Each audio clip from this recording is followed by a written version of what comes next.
Hi guys, my name is Michael Cheng. Today I'll be talking about how to master any programming language. Just a bit of background, that's me. You can find me on Twitter, on GitHub, and my blog site.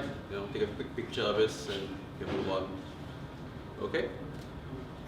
So a little bit about me. I'm a self-learned front-end, back-end iOS developer. I've been building websites since 2001. I started the PHP user group back in 2006 in Singapore. I also co-founded iOS Dev Bootcamp, which is a developer group for iOS developers in Singapore. And I worked in a couple of startups. One is Found, back in 2010, and Big33, now called Me, back in 2012. Recently joined about a year ago, almost a year ago. I joined a company called New Innovation. So basically we're agile shop. We do Ruby on Rails and stuff. So back in the I started out as a PHP developer back 2001 rather. And I've been working on various types of websites. Stuff I built on my own using PHP, stuff on WordPress, on Drupal and whatnot. So I started as a web designer, but I kind of picked up programming as I went along because I found I have a natural curiosity of asking questions about how things work. Right. So the first language I actually learned was actually CodeFusion. Have anyone here used CodeFusion before? CFML, right? Text for the win. So anyway, that was the first language I ever learned. Just for building websites, because I was working with a bunch of developers who were using that straight out of Singapore Temasek Polytechnic, which is a local polytechnic. And they're all girls. 3 girls teaching me how to code in CFML, which is kind of interesting. No, nothing wrong with that. I think it's great, and we need more of them. Indeed they are, because they're very patient. They're very patient. So anyway, so I started as a PHP developer, CFML developer, and then I went to PHP, and then from there I went on to learn JavaScript and all the other stuff, and Objective-C. It's quite an interesting jump because I joined a company where the mobile developer was leaving the company. So it was like the CEO looked at me and said, "Hey, you can do mobile, right?" "No." "You can learn, right?" "Yes." "Let's do this." So I picked up iOS development using Objective-C, native only, if anyone's asking. Since last year, I've been doing Ruby on Rails professionally for the last 1 year. So I guess I come with a fair bit of experience in learning, in switching from language to language. So I want to share with you a little bit about my experiences in doing so. So the first thing I need to know when I come to any programming language, like recently I've been learning a bit about Go. Anyone use Go? Golang? Yeah? Cool. So first thing I want to ask myself, how do I print stuff on screen? The fundamental Hello World app, right? How do you get stuff printed on screen? So on PHP, you just do echo something or print something. In Ruby, it's pretty much the same thing, like puts something, right? And it ends up on the screen, right? So that's the first thing you learn, how to get stuff printed on screen. Second thing you do is to learn about data types. What are different types? How do you represent information in that programming language? Like string, numbers, floats, right? So you ask yourself those kind of questions. How do I represent a string? How do I represent a number? So usually the string will be a single quote or double quote around that piece of word or something you're writing. Actually, wait, just show of hands. How many of you are actually developers here? Okay. How many of you are non-developers here? Okay. So I suspect this is kind of your shared experience as well. If I'm speaking to noobish level or something, please kick me in the ass, right? So yeah. So how do you represent floats? How do you represent date time? In my current job, we have a big hoo-ha about date time and date and time zones and shit. This is in Ruby. This is pretty much solved, but it's a bit of a nightmare because our client doesn't want data to be stored in GMT time, you want it to be stored in SGT, which is kind of a crazy bit. Anyway. Number 3, so you learn about how to output stuff on screen. You learn about how to represent data of different types like strings, integers, floats, and stuff like that. Third is how do you pass information around, right? So basically, how do you pass information? We read the same script from one script to another script, and so on and so forth, right? So that's how you pass data around and when to use which one. It's like variables. When you use variables, when you use constants, constants are immutable, unchangeable, usually. Variables are mutable, can be changed. Arrays, hashes, and variable scopes. Variable scopes being the visibility scope. See, can I actually use that variable in this function or in this file or something like that? Has it been declared or instantiated? Stuff like that. So how do you pass stuff around? So in the PHP script, you have things like a super global array, which is the $_get or $_post, which represents what you send in a form post or what you send in a URL. So that's pretty much how you pass data between one file to another file.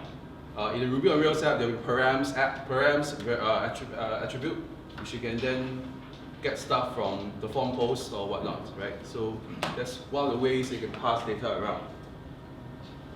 Also, number 4, how do you add artificial intelligence? So stuff like if else, we call it control structures. How do you control the flow of the code, right? So code usually reads from top to bottom, right? Sequentially. So but how do you break the flow such that you will skip certain parts of the code? So that's one thing that you need to learn. In any programming languages, I think you should have this. You should have. Yeah. So there's control structures, flow control, if-else statements, switch cases, and stuff like that. So learn about this, how you do that in that particular language. So because every language has the same concepts, but they present it differently.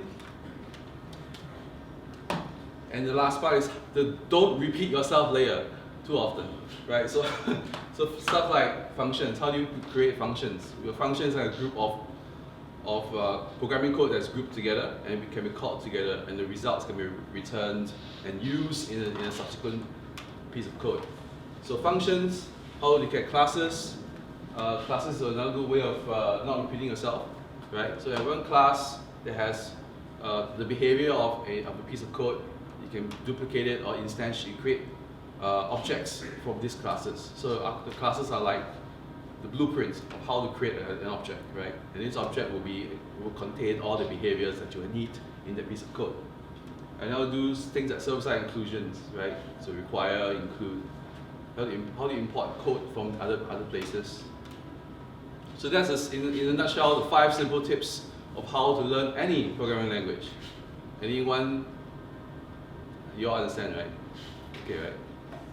Great. See, I'm speaking to a room of, converts. Anyway, so some specifics here. So on the left, you see PHP code. On the right, you see Ruby code. So strings. You have a string like this with dump quotes. Same thing in Ruby.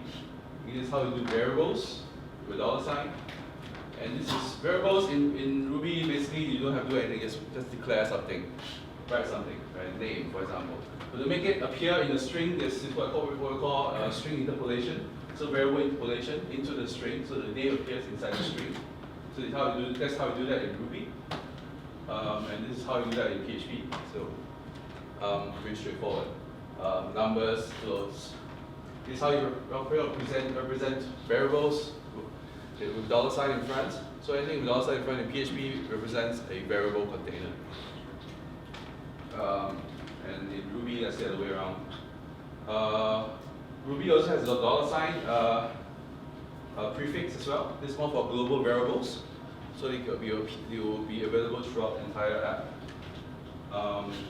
Classes, static variables, constants. More specifics about flow control. For example, in PHP, you have the if statement with some condition. If the condition returns true, do something inside this block of code. Same thing in Ruby. So Ruby has a very nice syntax. So if anything with a question mark behind it, it's kind of sort of like a Boolean. right? Which means it's true or false. So if true, prints the word hello. Good morning, by the way. So puts hello. Oh yeah. So this is a different ways of presenting it. And of course, the information can also be stored as. So information can be stored as one layer, or it can be composite, as in a complex composite layer, as in multiple information is stored together. So like an array, for example. So this is an array of objects, of numbers, array of numbers. We call this an associative array, and associative array in PHP. This is what we call a hash in Ruby. Pretty much the same concept. You have a reference to it, a key reference to it, and then you have the values inside. In iOS or in Objective-C, it's called a dictionary. I think Java, some Java devs here will probably know what that is, right? Hashes. Okay, got it. More specifics. In PHP, this is how you do classes. So this class extends the parent class, right? So there's an inheritance involved. So we're learning about all these concepts as well in different programming languages, how do you do OOP. In Ruby, a less than sign basically represents the inheritance as well. Okay. Some more language-specific goodies, right? So what you need to learn to be good at any programming language. First of all, learn about package management. How do you include open source code into your application, right? So that's really cool. Like in PHP, there's Composer, which is a package management tool. In Ruby, there is Gems. You can do that as well. The different tooling available. What kind of text editors can you use? And lastly, how do you get help?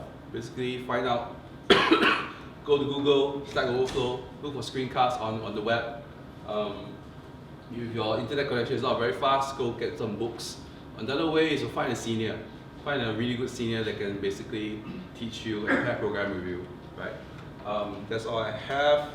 Oh yeah, my company is hiring, so yeah. So we're looking for Python. We do Python, we do Ruby, we do Scala right now, Node.js, everything else, right? So we're hiring, so come check us out. That's all I have. Thank you.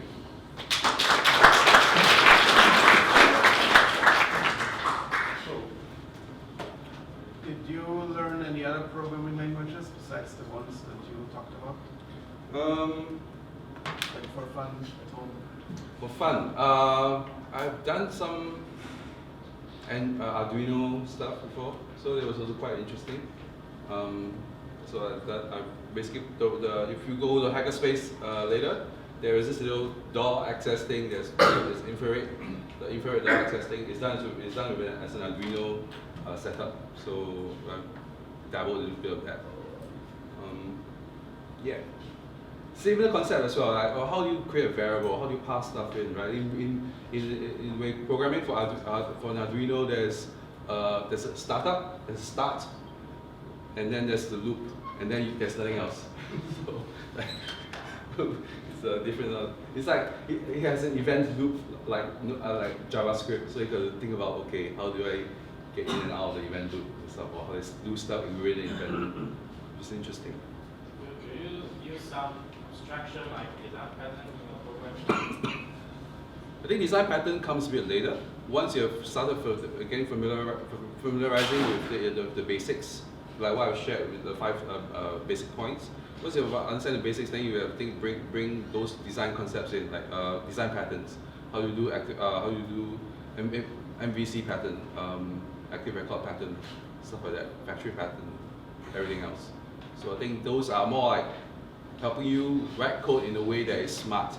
And that's why I talk about reading other people's code. Learning about using a package manager lets you import code from other people who are doing open source stuff, and then you can read their code and get a sense of, oh, this is how you do.